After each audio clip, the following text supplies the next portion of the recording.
guys, and welcome to Sunderland vs Stoke match preview. So we do take on Stoke this weekend. I think it's a 12:30 kickoff on Saturday against Stoke, and it's a team we're going to have to get used to because we've just drawn Stoke in the FA Cup. So I think it's the next sort of 4 weeks or so. We're playing them 3 times, so I hate it when that happens, but it's a team we're going to be getting very, very familiar with over the next few weeks. So we do take on Stoke, who are currently, I think, 14th mid-table at the moment. Very indifferent. That's generally the sort of form you do get with mid-table sides. They got beat by Burnley last time out, 2-0. I think they played quite well in that game, to be honest with you. But I'm going to get onto that in a minute because I feel like Stoke have a couple of different ways to set up. And they, of course, chose one way against Burnley. But again, I'm going to get into it. I think they drew the last 3 games prior to that. Then their last victory did come at the beginning of November against Blackburn away from home, a 2-0 win there. But what I was going to say is the kind of team you come up with against Stoke, it depends how they are going to approach the game. I think they might approach the game at the stadium like this weekend, similarly to the way they approached it at the weekend, or last time I should say, against Burnley. Now against Burnley, because of course, they know that they're going to have to concede quite a lot of possession. They're a very strong side. They do sit back quite a lot. And I don't mean just simply park the bus. They are very, very much focused on the defensive side, and they do look incredibly difficult to get through. If you have a look, every time Burnley have the ball, they have these banks of forward, these banks of players, and they shift and they move as a unit very, very well. And you need to be so unbelievably pristine and perfect with your final ball to get through to them or get a little bit of fortune. And when you look, the amount of times that they were just, everyone's putting the bodies on the line to get in front of Burnley, and they were really limited them to a degree. But then when they did actually make attacks, they were inch-perfect balls that were just, in swingers, in behind the defence and the players off the ball making perfect runs. You need to be at your game, and perfect is what I'm saying, to break through the Stoke City side. But then on the flip side, when they do attack, particularly against Burnley, like I said, they had barely anyone forward. It was sort of 2 or 3 players, and everyone else was kind of, a word that we've used a lot about our side recently is being overly cautious, or cautious in general. That's what I felt like every time Stoke did go forward. They'd only have 2 or 3 bodies commit in, and everyone else was like, no, we're sitting back because we know full well that these are not going to counter, or they could counter us. And that is the way they went, and it did take sort of perfected crosses and perfected final balls to get through that Stoke City side. And that's something we've been screaming for a long time now. A long time now. Our final ball, our final product has been absolutely god-awful in recent weeks, which is why we're not scoring many goals, or barely any. Our crosses, our deliveries have been awful, and if we play like that against Stoke, we're going to be playing right into them, and they'll easily get away with at least a point at the stage. And we're like, we need to be a bit more creative. We need to be a lot more thoughtful and look after the ball a lot more. And that doesn't mean just keep hold of the ball and play little triangles in front of him, waiting for the perfect moment, trying to score the perfect goal. Because again, that's going to play straight into their wheelhouse. They can happily sit back in their perfect defensive unit. Because again, they are very good. That's not me saying they're parking the bus. They're very good at their defensive side of the game generally. But again, it depends how they're going to approach the game. If it's a game that they believe they can come out and get 3 points, then we're going to see a totally different system. I'm just saying I believe we're going to see a similar approach as to what they did last time out against Burnley, because we do generally like to keep hold of the ball. But if we're just doing pretty little triangles in front of him, that'll be piss easy for them to deal with. Absolutely piss easy. So we do need to press them. We do need to maybe force them into errors. And we also need to make good movement off the ball as well as on the ball. We need that final cross and that final 3 balls we looked after. And I just don't want us to be shy away from that, because there are times where we do come up against teams that sit back and we just play triangles in front of him for ages and then backwards, and then it's too easy. We do need to get at them and try and gamble on a cross and do run at them and make them commit rather than just pumping balls from long. Do you know what I mean? I don't mind. Like in recent weeks, we have occasionally done it, but just nowhere near enough in my opinion. When Easter is making runs in behind, try and find him in the channels. I don't mean just an aimless hoof. I mean try and find his run in behind, because that's what Burnley were doing. And they were finding like Jay Rodriguez in behind and their front 3. And they were doing it. So that's what we need to try and do, because if we're just trying to pass it, little triangles in front of him, we're not going to get anywhere. So we really do need to try and penetrate and be brave in that sense. But they're not a bad side at all. They aren't a bad side. I just think this is the way I think they're going to approach the game. Could be totally wrong. They could go all gung-ho and out attack, but they do have players to hurt us either way at both ends. With Tom Cannon up top, who's a player I'm a fan of. I think he could do the business if he's given the chance. I can just see it if we don't approach this in the correct way. I could just see it being one of those games again where we're keeping hold of the ball well enough. We might have 80% possession. We might have 50 shots off target from a million miles away, but then Tom Cannon might be able to just snatch a chance towards the end or whenever, and they have something to sit on. And if you give Stoke something to sit on at the stage, then we may as well just say goodbye. So we need to be, totally switched on and go for it in this game. But we're going to go into my preferred starting 11. So this is how it looks at the moment. So this is what I've sort of landed on. I've just watched the pre-match presser with Rodgers, and he did say that Dennis Cirkin is back.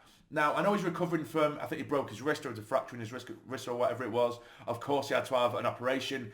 If he is believed to be totally, fully fit, then I would absolutely have Dennis Cirkin there. I just hope it isn't one of them where he still has a little bit of pain in his wrist. And you might think, oh, well, it's only football. He's playing with his feet half the time. But obviously being a defender, the sort of rough and tumble of the game and running anyway. If he isn't 100% committed, he might end up sort of ducking out of challenges a little bit, particularly if his wrist isn't right. So I'm just hoping to God, if he is 100%, 110% fully fit, that is where he would be. He would be starting for me, absolutely. Best left back for me, at times anyway. One of the best left wing backs in the league. I would have Cirkin there, 09 and Ballard in the middle. Of course, Mepham is serving a suspension.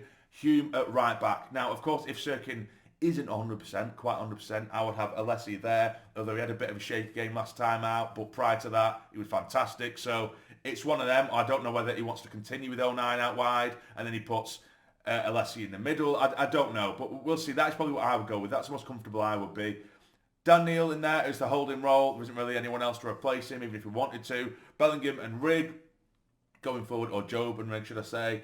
Them two both one yellow away from a suspension, I believe. Could be wrong with that, but I think they are. But I think there's only one more game, so all he needs to do is get through this game, and then the suspensions will be wiped and it's reset. So hopefully we can get through this game without a yellow card from either of them two. Now going forward, this is where I'm struggling a little bit. Isidore absolutely goes through the middle for me. Tommy Watson on the left-hand side, he was fantastic for the majority against Sheffield United, so he definitely keeps his spot. On the right-hand side, I've swapped Roberts for Elijah Mayenda. I think it's the most natural one at this point to stick him on that right-hand side from the off. Roberts for me, I know, and I don't want to feel like I'm digging him out, but we just need to call a spade a spade. He has been very, very poor. We know the quality is there, but we're seeing it so few and far between, and he's been slowing the player down when he gets it. When we are trying to break, and we've got bodies piling forward, he puts his foot on the ball, and he just waits and waits and waits, and it's so frustrating. The quality is there, and it's sad as well because I do like Paddy Roberts as a player, and we know he's got the quality there. And I saw pictures like after the game against Sheffield United, and he's taking photos with fans. He looks dead. He looks dead behind the eyes, and his morale is shot. And I do think all he needs is a good assist or a goal, and he'd be flying again. But at the same time, if you're putting in awful performance after awful performance, you need to be replaced as much as you don't want to hurt someone's feelings. Football is a brutal game like that. And Mayenda, I think, deserves a shot from the off.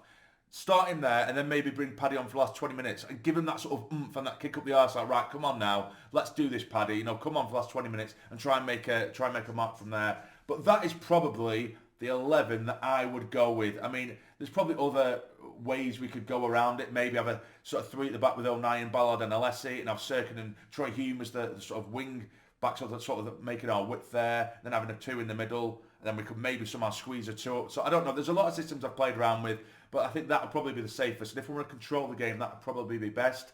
But anyway, let me know what you think and what you would go with in terms of the system formation and your selected 11. Now, for my score prediction, do you know, I keep on, all I'm seeing is that 0-0 in my head. That's all I'm seeing, which would be so unbelievably frustrating because I'm not going to go for a 0-0, by the way, but I'm just saying that's just all I'm kind of thinking about at the minute. But, of course, we went, before Sheffield United, we were, 9-10 games unbeaten. But that sort of run of 5 draws, that went from 5 games unbeaten, or another 5 games unbeaten within that big unbeaten streak. That went from an unbeaten streak, and then as soon as we lost against Sheffield United, it went to a winless streak. So it's interesting to see how people's mindset can shift. And it is true. And it is now looking more and more like a winless streak as opposed to an unbeaten streak. Do you know what I mean? But I think we need to turn this very, very quickly because having 5 draws on the bounce and then a defeat, it looks a hell of a lot more negative than it would have done if it was 5 draws and a win. Do you know what I mean? Which is obviously, that's just stating the obvious there. But I'm going to go for a 1-0 Sunderland win. And I think Watson is going to get his goal, and it'll be all fantastic. It'll be all rainbows and daisies, but again, it's going to be an interesting few weeks because we do play Stoke 3 times, so we're going to get to know each other. It's going to be interesting to see how each team approaches each of these games individually, given we're playing them in 3 times in the space of a few weeks, as I say. So that'll be very, very interesting. But I'm going to go for a 1-0 Sunderland win. Tommy Watson to get the goal. But let me know in the comments down below what you think is going to happen. How would you approach the game? How do you feel about Stoke and the FA Cup draw, etc.? Would you have preferred someone else? I would have preferred a big Premier League team personally. I know everyone wants a bit of a run in the cup, but I would have preferred a big game to really test the lads. Or equally, someone sort of lesser down the leagues, then we could start playing or giving opportunities to players like Trey Ogunsoyi in the youth teams. Now he's looking absolutely outstanding. Trey looks absolutely fantastic, and he scored a stupid amount of goals and assists already this season. I think he's up for a Player of the Month down there in the youth squads, and he just looks like a real natural finisher. So it would be really interesting to see how we manage him, whether it'll be a loan spell or it would be nice to see him getting integrated in the first team at some point in the season. I don't need to lob him up top and say, okay, he's going in the youth squad, so that means he needs to be up top. I mean, 5-10 minutes here and there, maybe in a couple of months or something, or maybe the next month or two. I don't know, when games come in thick and fast. Give him a few minutes, see what he can do. He looks like a natural finisher. There'd be no harm in giving him a chance anyway. No pressure on him at all. But anyway, again, let me know what you think the score is going to be and what your team would be in the comments down below. If you've enjoyed, hit the like button for me. It'd be massively appreciated. And subscribe. Keep subscribing, guys. Again, I'm saying it every video. So many of you, I think it is like 65%, nearly 70% of you guys that are watching regularly, you're not yet subscribed. It takes a second. It really means the world. If you enjoy watching the videos and want them to keep popping up on your feed, hit the subscribe button. It's free. But anyway, take care. Stay jammy. Away the lads.